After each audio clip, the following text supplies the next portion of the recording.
The organization that Charlie Kirk founded, Turning Point USA, is aimed at galvanizing young people to get involved in politics, in particular conservative politics. It has chapters at colleges and universities all across the nation, including right here in the Piedmont Triad. That's where we want to continue our team coverage. Kelly Kendall has been speaking with local youngsters who've been deeply impacted by Kirk's activism and his death. Kelly, what are they telling you tonight?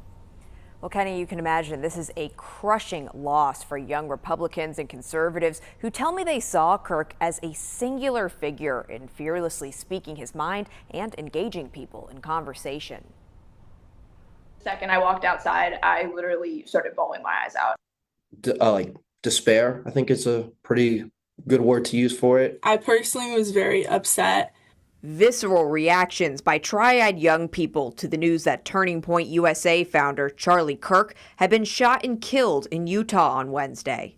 I do consider him one of my political heroes that I look up to, and to see so graphically how his life was taken, it was very disturbing to see. Wake Forest University sophomore Paige Shepard is a part of Republican student groups on campus. She met Kirk at Turning Point USA events and was drawn in by his mission. Again, he stressed the importance of having open dialogue, and he really opened my curiosity to everyone else's opinions. But I have always admired the fact that he will take questions and he will communicate with people who have differing opinions. It's also what drew High Point University alumnus Mackenzie Urban to Kirk. She met Kirk during a town hall event at the school with then vice presidential candidate J.D. Vance, even snapping this selfie.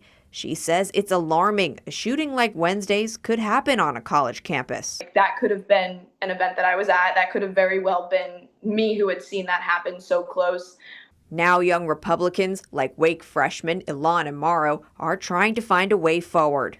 Is there going to be someone that is going to be bold enough to pick up his mission? Or is it unfortunate that with his passing, the day and age of this approachable figure in politics kind of goes away? And I think that's mostly it. I just think it's important that we have leaders step forward to continue to encourage this discourse on college campuses.